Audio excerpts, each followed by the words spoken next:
Assalamualaikum dan selamat petang. Selamat datang saya ucapkan kepada pelajar-pelajar baru yang telah mendaftar di dalam kolej ini. Baiklah, pada hari ini kita akan mulakan perbincangan kita dalam subjek etika dan moral di Malaysia MPU 2313. Okey, untuk subjek ni kita akan membincangkan mengenai etika-etika moral dan juga seterusnya kita akan menyentuh mengenai agama dan seterusnya kita akan pergi kepada isu-isu semasa. Okey, buat bab 1 ni terlebih dahulu dia menerangkan mengenai konsep-konsep yang terdapat dalam moral. Kita ada definisi moral, definisi etika, definisi nilai dan juga definisi akhlak. Okey, kemudian kita akan pergi melihat kepada apa itu pernyataan, yang mana pernyataan ni dia terbahagi kepada dua, iaitu pernyataan normatif dan pernyataan deskriptif. Okey, lepas tu dekat pernyataan normatif ni pula dia ada pula terbahagi kepada dua, iaitu pernyataan moral dan bukan moral. Okey, kita akan lihat lepas tu. Dan selepas kita membicarakan mengenai pernyataan, kita juga akan membincangkan mengenai konsep asas nilai dan jenis nilai-nilai moral, yang mana terdapat ada 6 nilai yang disenaraikan, iaitu nilai instrumental, nilai intrinsic, nilai subjektif, nilai objektif, nilai relatif dan juga nilai mutlak. Okey. Okey. Pertama sekali kita akan lihat dulu konsep moral.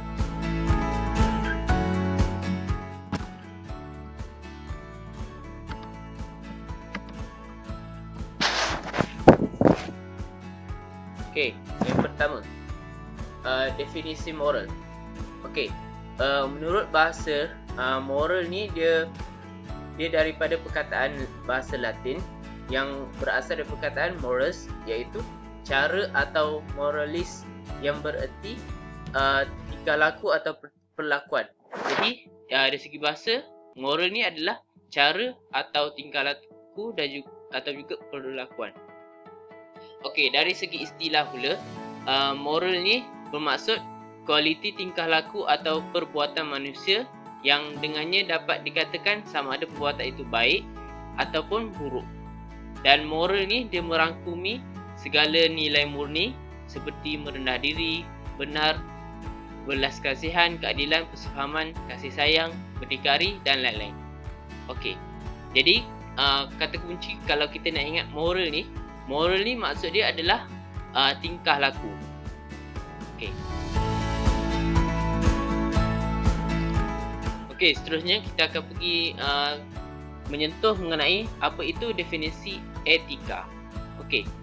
Secara umumnya dari segi bahasa, etika ni dia berasal daripada bahasa Yunani, iaitu bererti ethos ataupun ethos, yang mengandungi maksud adat ataupun kebiasaan hidup manusia.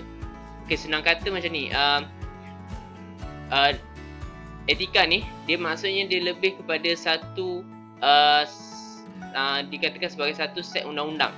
Okey, kita lihat kat sini dari segi istilah ni adalah etika ni adalah satu set peraturan dalam sesuatu situasi atau undang-undang seperti kod etika perguruan yang digunakan dalam masyarakat. Kita juga ada dalam peraturan, contohnya kalau macam dalam makan ataupun dalam adab-adab kita makan ni, kita ada etika kita sendiri. Okey. Lepas tu, satu kajian dan falsafah tentang kelakuan manusia yang memberi penekanan ke atas penentuan tentang apa yang betul dan apa yang salah. Ia bermaksud prinsip kelakuan yang betul mengenai satu proses peraturan yang digunakan dalam satu masyarakat. Okey, itu kalau kita tengok itu definisi etika. Jadi kalau perbezaan antara etika dengan moral ni dia lebih kepada tingkah laku seseorang, manakala kalau etika ni dia adalah satu peraturan yang telah ditetapkan. Contohnya etika semasa makan. Itulah. Okey. Lepas tu kita lihat pula istilah yang ketiga. Yang ketiga adalah nilai. Okey, apa itu nilai? Nilai ni dari segi bahasa, kalau ikut menurut Kamus Dewan Bahasa dan Pustaka, nilai ni adalah bermaksud taksiran harga, bandingan harga antara dua benda, darjat, kualiti, mutu, taraf dan sifat ketinggian. Itu kalau dari segi bahasa. Okey, macam mana pula kalau dari segi istilah?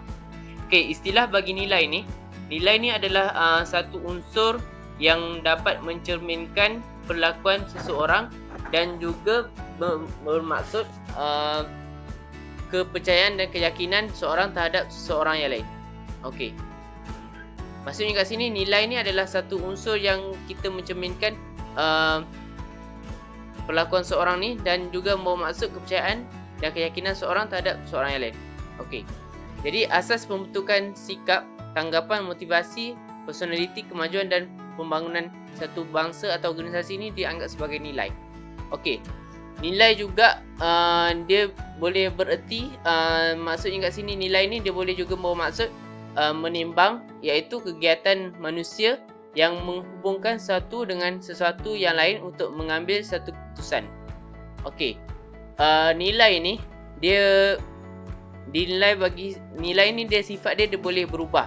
Jadi maksudnya nilai bagi masyarakat di Malaysia mungkin dia berbeza dengan nilai bagi masyarakat di England.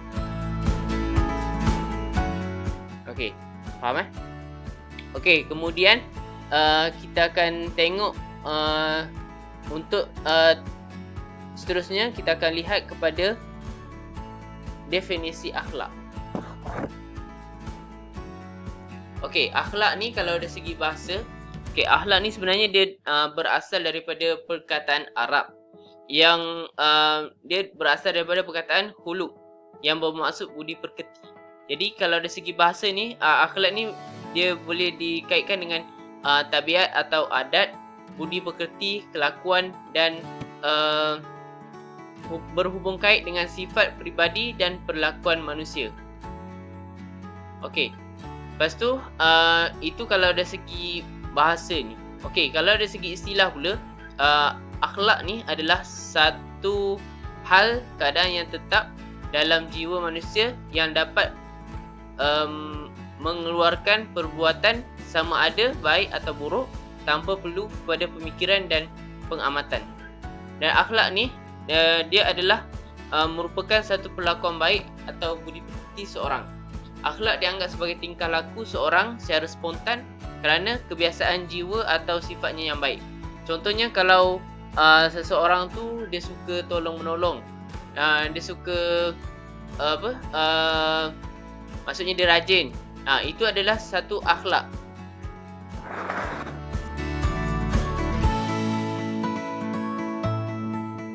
Okey, kat sini semua jelas kan mengenai apa itu definisi moral, etika, nilai dan juga akhlak. Dia sebenarnya antara keempat-empat ni dia hampir sama, tapi cuma dia ada perbezaan, sedikit perbezaan. Kalau kita tengok, kalau dari segi moral tadi adalah dia lebih kepada tingkah laku ataupun perlakuan seseorang, manakala kalau etika ni dia lebih kepada satu set undang-undang ataupun peraturan, dan manakala kalau nilai ni dia lebih kepada satu unsur yang dia boleh menimbangkan perlakuan seseorang. Okey, manakala kalau dari segi akhlak ni dia adalah satu tabiat ataupun budi pekerti bagi seseorang. Okey, itu je perbezaan. Okey, kalau jelas kat sini kita akan lihat slide seterusnya.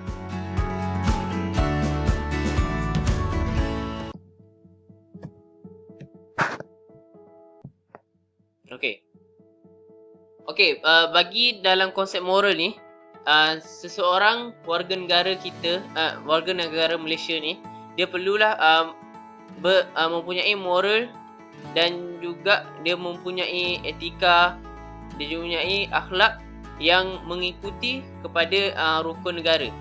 Antara rukun negara yang kalau kita masih ingat lagi, rukun negara ni dia ada 5. Yang pertama adalah kepercayaan kepada Tuhan.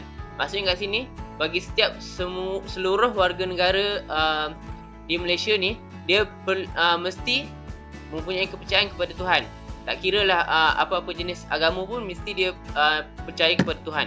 Okey, yang kedua, etika ataupun moral bagi masyarakat di Malaysia ni, yang kedua dia mesti kalau mengikut rukun negara ni, dia mesti mempunyai kesetiaan kepada raja dan juga negara. Maksudnya kesetiaan kepada raja dan negara ni, dia mesti menjadi seorang warga negara yang setia kepada negara dia. Contohnya kalau macam contohlah kalau terjadi peperangan dekat Malaysia ni antara negara Malaysia dengan negara asing. Jadi seorang warga negara yang baik ni, dia mesti setia kepada negara dia. Dia tak boleh menjadi seorang pembelot ataupun dia berpakat dengan musuh bagi negara untuk menghancurkan negara Malaysia ni. Okey.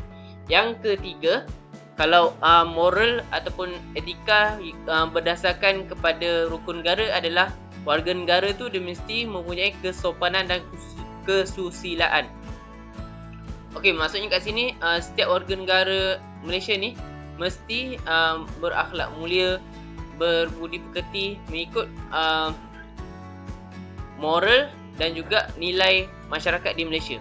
Okey, yang keempat, seorang warga negara dia mesti mempunyai nilai ataupun moral berdasarkan keluhuran perlembagaan. Maksudnya kat sini dia mesti mengikut undang-undang yang telah ditetapkan di Malaysia. Sebab kenapa undang-undang yang ada dekat Malaysia ni dia bertujuan adalah untuk memastikan masyarakat di Malaysia ni dia hidup dalam keadaan aman dan harmoni, serta memastikan hak-hak bagi warga negara ni terjamin. Okey, sama juga dengan rukun kedaulatan undang-undang ni. Jadi kita pergi kepada next slide. Okey, baiklah. Okey, selepas kita membicarakan mengenai apa definisi moral, etika, nilai dan juga akhlak, kita akan pergi kepada satu topik yang seterusnya, masih lagi dalam bab 1, iaitu mengenai pernyataan. Baiklah, pernyataan ni dia boleh dibahagikan kepada dua jenis, iaitu pernyataan normatif dan juga pernyataan deskriptif. Okey, kita akan tengok apa itu yang dikatakan sebagai pernyataan normatif.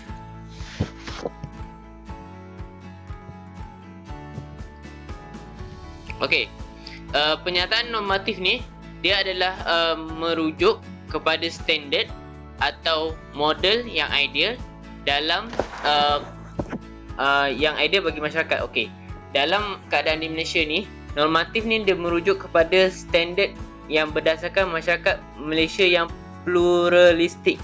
Maksudnya kat sini normatif ni dia merujuk kepada standard berdasarkan kepada masyarakat Malaysia yang pelbagai. Maksud pluralistik ni maksudnya pelbagai. Okey. Kemudian pernyataan normatif ni dia adalah satu pertimbangan. Sama ada benda tu pertimbangan nilai baik dan buruk, salah atau betul, diterima atau ditolak. Dan pernyataan okey. Lepas selain daripada pernyataan normatif, dia ada juga pernyataan deskriptif. Okey. Pernyataan deskriptif ni dia lebih menerangkan tentang sesuatu benda, watak atau keadaan. Okey. Saya bagi contoh senang. Kalau pernyataan normatif ni dia contohnya adalah seperti kita menderma ni adalah satu sifat terpuji. Jadi kat situ dia ada dalam pernyataan tu dia ada nilai menderma ni nilai yang baik. Jadi dia adalah satu pernyataan normatif sebab dia ada nilai kat situ. Okey. Contoh lain macam pernyataan normatif ni menolong adalah sifat yang baik. Ataupun satu lagi contoh pernyataan normatif ni mencuri adalah amalan yang jahat. Okey, ataupun mencuri adalah amalan yang buruk. Jadi disebabkan ada nilai dalam satu pernyataan tu, jadi dia dikatakan sebagai pernyataan normatif. Okey, berbeza dengan pernyataan deskriptif. Deskriptif ni dia tidak mempertimbangkan sesuatu tu nilai suatu pernyataan tu ada nilai sama ada baik atau buruk ataupun salah dengan betul. Sebaliknya, pernyataan deskriptif ni dia lebih menerangkan tentang keadaan ataupun watak sesuatu benda.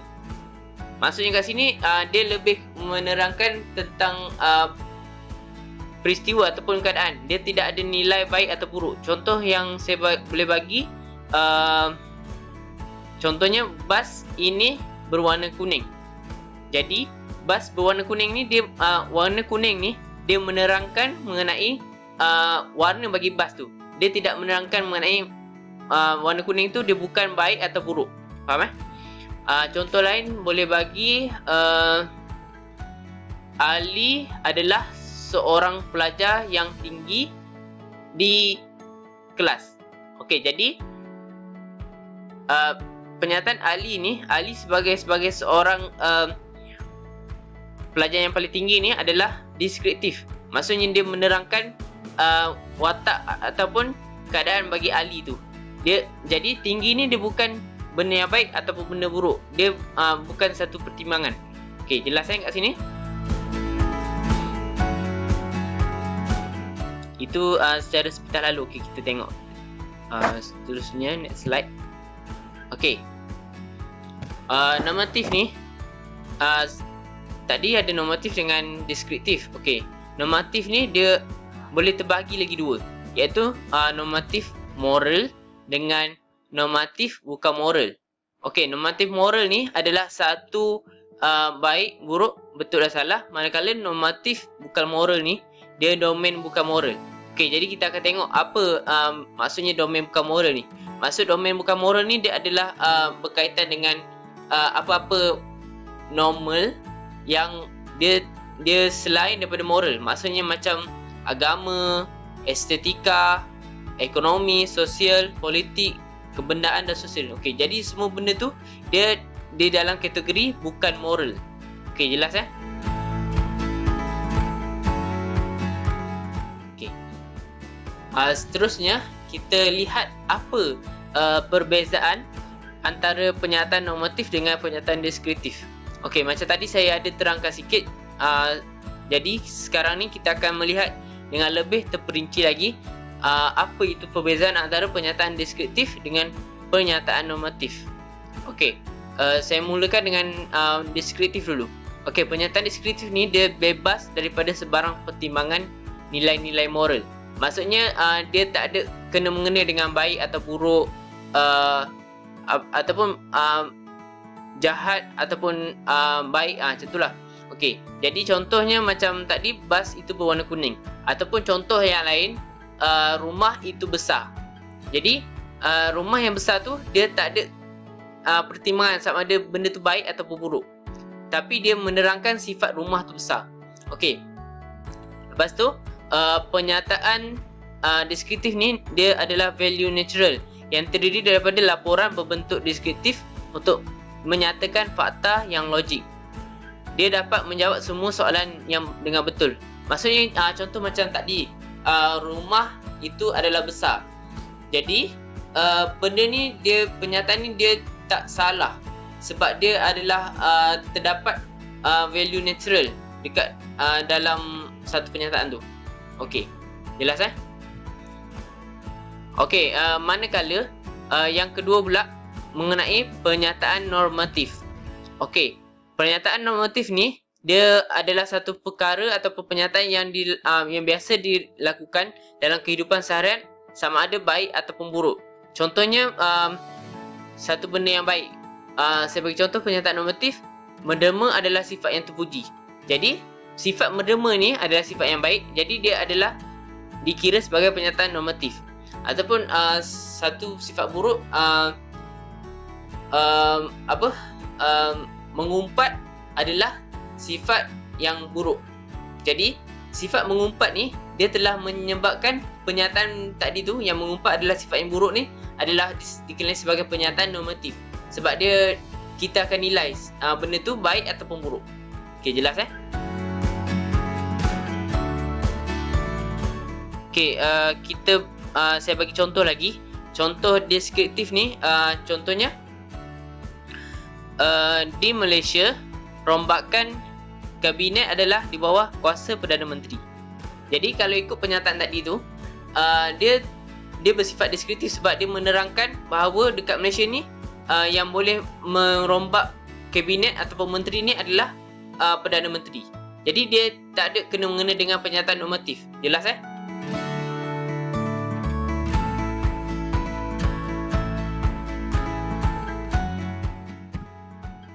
Okey. Seterusnya kita lihat pula apa itu perbezaan antara pernyataan normatif moral dengan pernyataan normatif bukan moral. Okey. Normatif moral ni adalah satu pernyataan untuk menegaskan sesuatu perkara itu baik atau buruk, betul atau salah, diterima atau ditolak. Okey, sebagai contohnya kat sini, berzina adalah perbuatan yang sangat keji. Maksudnya kat sini berzina ni dia maksudnya kat sini benda ni dia ada kena mengena dengan sifat moral. Okey. Lepas tu contoh lain yang boleh saya bagi adalah menggigit telinga adalah satu perkara yang salah. Jadi disebabkan pernyataan normatif tadi yang sifat menggigit ataupun keadaan menggigit telinga tu dia sebagai salah sebab dia ada kaitan dengan moral. Okey. Kemudian yang seterusnya kita tengok pula apa itu pernyataan normatif bukan moral. Okey. Satu pernyataan yang mempunyai nilai selain daripada nilai moral dikenali sebagai domain bukan moral. Okey, macam kita kalau masih ingat lagi kalau yang tadi tu, moral ni maksud dia adalah satu tingkah laku ataupun perlakuan. Jadi tingkah laku atau perlakuan tu adalah moral. Jadi selain daripada tingkah laku atau perlakuan, itu dianggap sebagai normatif bukan moral. Sebagai contoh macam agama, estetika, ekonomi, intelek, politik, kebenaran dan sosial. Jadi benda-benda tu dia tak ada kaitan dengan tingkah laku. Dia lebih spesifik. Contohnya kalau macam agama, dia tak dianggap sebagai moral sebab agama ni dia bukan semua orang. Dia cuma untuk agama yang tertentu saja. Mungkin kalau dari segi agama ni benda tu dia anggap sebagai betul, tapi mungkin dari segi perbuatan bagi agama yang lain mungkin dia anggap benda tu tak salah. Okey, faham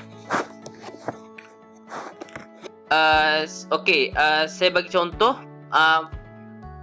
pernyataan normatif bukan moral ni. Saya bagi contoh adalah buku ini sangat baik. Okey, buku ini sangat baik. Sebab apa dikatakan sebagai normatif bukan moral? Sebab buku ni bila kita baca buku, lepas tu orang tu kata buku ni sangat baik. Jadi buku yang baik ni dia bukan tingkah laku, tapi dia pergi kepada estetika ataupun nilai bagi buku tu. Okey, jelas Baik.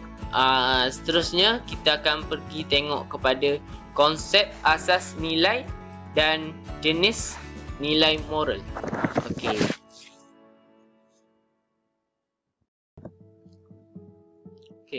Seterusnya kita akan masuk kepada subtopik mengenai konsep asas nilai dan jenis nilai moral.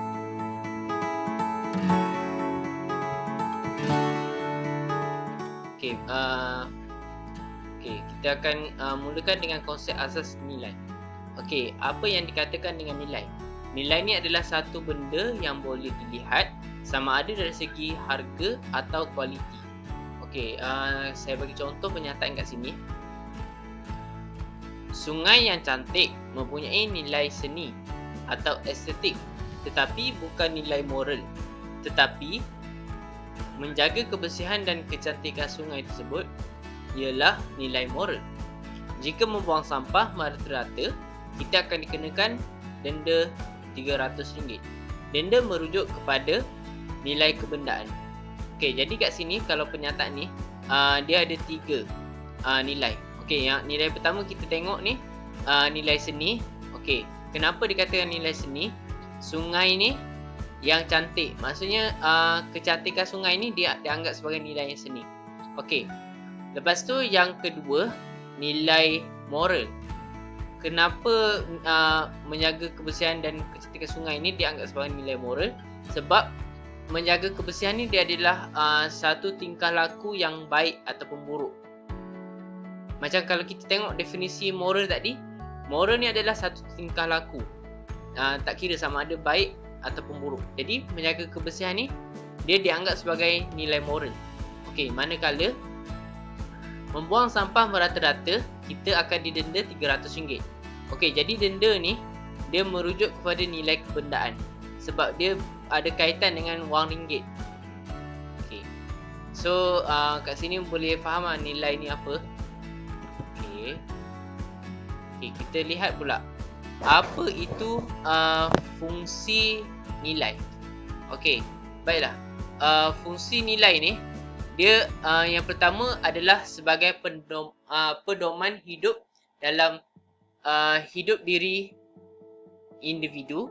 Yang kedua adalah panduan untuk menyelesaikan konflik harian dalam kehidupan berkeluarga, masyarakat dan kerja.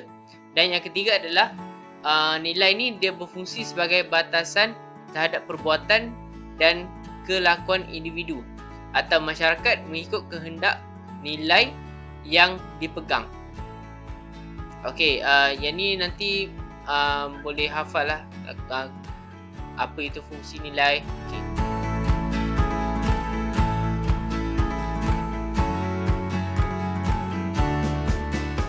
Okey, yang seterusnya jenis-jenis moral. Okey, jenis-jenis moral ni dia ada 6.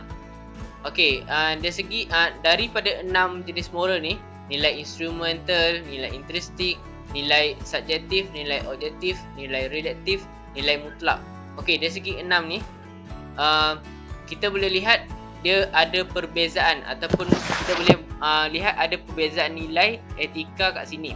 Yang pertama, perbezaan dari segi matlamat, iaitu nilai instrumental dan juga nilai intrinsic. Yang kedua adalah perbezaan dari segi pandangan, iaitu nilai subjektif dan juga nilai objektif. Dan yang ketiga adalah perbezaan dari segi nilai masyarakat, iaitu nilai relatif dan juga nilai mutlak.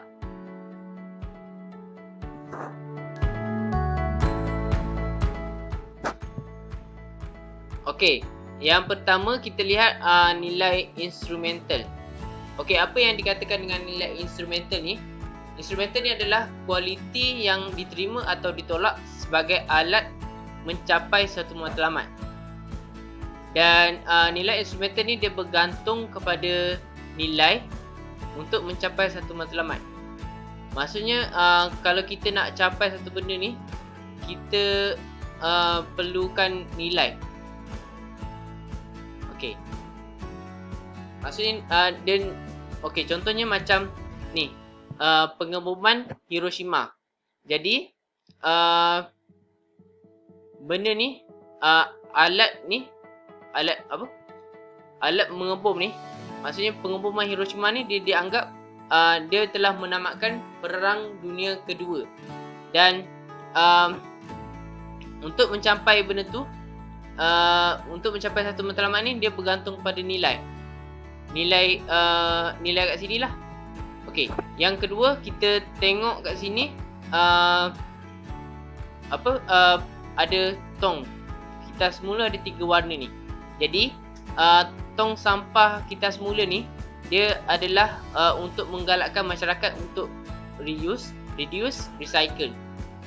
Barang yang dia boleh diguna pakai. Jadi benda ni kalau kita nak mencapai satu benda ni, dia bergantung kepada nilai tu. Sama ada kalau macam ni mungkin ada orang anggap 3R ni adalah satu benda yang baik. Jadi benda tu kalau kita nak mencapai benda tu, kita perlukan nilai. Samalah juga macam pengumuman Hiroshima ni. Dia untuk mencapai satu benda ni, dia ada orang menganggap nilai ni dia boleh ditolak sebab benda ni dia boleh meragut banyak nyawa. Tapi ada setengah orang dia anggap benda ni dia boleh diterima sebab kebaikan dia boleh menamatkan Perang Dunia Kedua. Okey, seterusnya kita pergi kepada nilai intrinsic. Okey, nilai intrinsic ni adalah kualiti yang diterima atau ditolak semata-mata kerana ia baik atau buruk tanpa mengambil berat kesan. Maksudnya kat sini, nilai intrinsic ni dia tidak bergantung pada nilai lain untuk mencapai sesuatu matlamat. Okey, contohnya nilai intrinsic adalah membunuh adalah perbuatan tidak baik. Jadi kat sini dia tidak bergantung pada nilai yang lain. Macam kalau tadi macam pengumuman Hiroshima ni, dia ada bergantung dengan nilai yang lain. Okey. So kita boleh tengok kat sini, kalau nak senang faham, contohnya macam dalam gambar ni, kita boleh tengok okey, kalau baik ni macam ni, dan juga buruk nilai dia macam ni.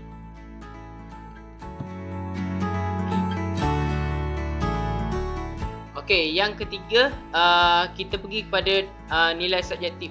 Okey, nilai subjektif dia dipasangkan dengan nilai objektif. Okey, dia adalah satu perbezaan yang kita boleh lihat melalui pandangan. Okey, yang pertama subjektif. Subjektif ni kualiti yang diterima atau ditolak oleh seseorang yang memberikan pandangan. Maksudnya kat sini nilai ni dia diterima atau ditolak mengikut pandangan seseorang individu. Okey, sebagai contoh Facebook. Facebook ni Ali dia tak suka Facebook.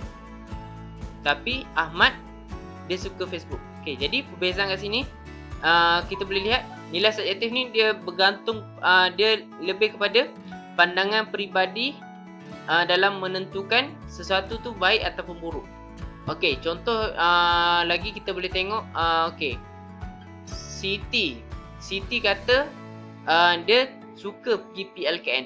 Tapi kalau Aminah pula, dia kata dia tak suka menyertai PLKN. Jadi benda ni dia dianggap sebagai nilai subjektif sebab dia ni dia boleh diterima atau ditolak mengikut pandangan seorang individu. Jadi senang nak ingat kalau nilai subjektif ni dia adalah pandangan individu tu, dia dalam menentukan benda tu baik ataupun buruk.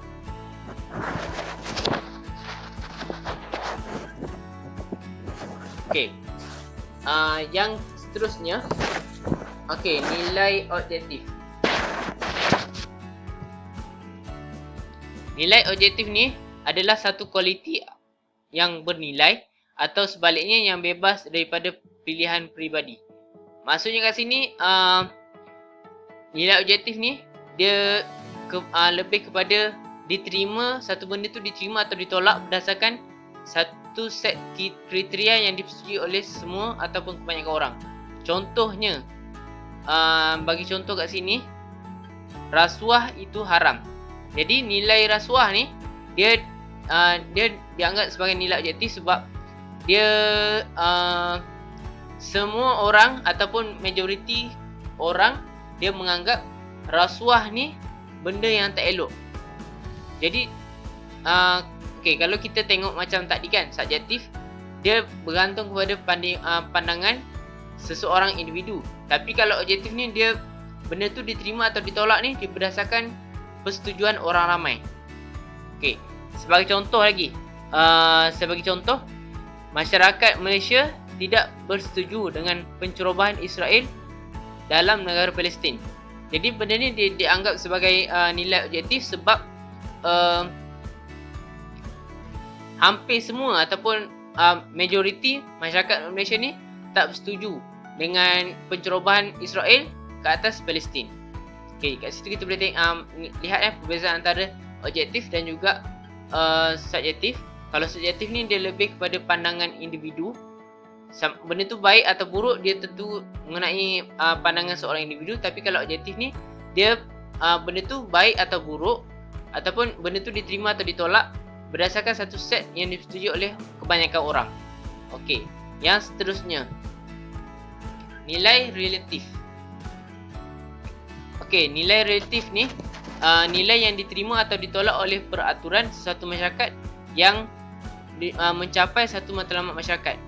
Okey, nilai relatif ni dia berbeza mengikut individu dan masyarakat. Okey, sebagai contoh, ada setengah orang dia anggap matlamat matlamat ataupun matlamat dia adalah dia lebih pentingkan untuk contohnya masyarakat ni dia ada pentingkan nak kahwin dulu. Manakala ada sebahagian daripada masyarakat ni dia pentingkan untuk dapat rumah dulu. Okey, kita bagi contoh nilai relatif ni dekat Belanda. Di Belanda ni negara dia membolehkan rakyat dia berkahwin dengan sesama jenis. Tapi peraturan tu dia tak sama, maksudnya masyarakat kat Belanda tu dia menerima peraturan macam tu. Tapi kalau masyarakat kat Malaysia dia menolak untuk rakyatnya untuk berkahwin dengan sama jenis. Jadi tu adalah nilai relatif. Okey, yang seterusnya nilai mutlak. Okey, nilai mutlak ni adalah nilai yang kebaikan tidak terikat kepada satu kebiasaan sebuah masyarakat. Maksudnya benda tu diterima umum dan telah diuji atau terbukti semua sebagai baik atau buruk. Maksudnya semua orang dapat menerima benda tu sebagai benda baik. Contohnya macam kita buat family reunion. Jadi benda tu semua orang anggap benda tu sebagai benda yang baik.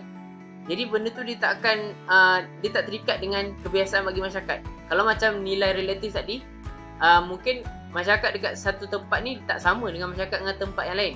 Tapi kalau macam mutlak ni, semua orang boleh terima pakai. Contohnya macam sifat tolong menolong. Okey, orang dekat China pun sama, orang dekat Malaysia pun sama, orang dekat Eropah pun sama. Dia boleh menerima sikap tolong menolong ni adalah satu sikap yang baik. Ataupun mungkin sikap lain kita boleh contoh sikap berkumpul bersama keluarga. Okey, sikap berkumpul bersama keluarga ni ada satu sikap yang baik. Tak kisahlah duduk kat China ke ataupun duduk kat Australia ke ataupun duduk kat Malaysia ke, duduk kat Indonesia ke, benda tu dia sama, dia tak terikat dengan satu kebiasaan bagi sebuah masyarakat. Okey, saya rasa sekadar tu saja untuk bab 1 ni. Kalau ada apa-apa soalan boleh kemukakan dekat Google Classroom. Okey, akhir kata daripada saya, hidup ni ibarat main game. Makin lama level makin susah. Nak berjaya kena usaha. Kalau rajin dapatlah bonus. Tapi kalau give up, game over. Okey, sekian, terima kasih daripada saya. Assalamualaikum warahmatullahi wabarakatuh.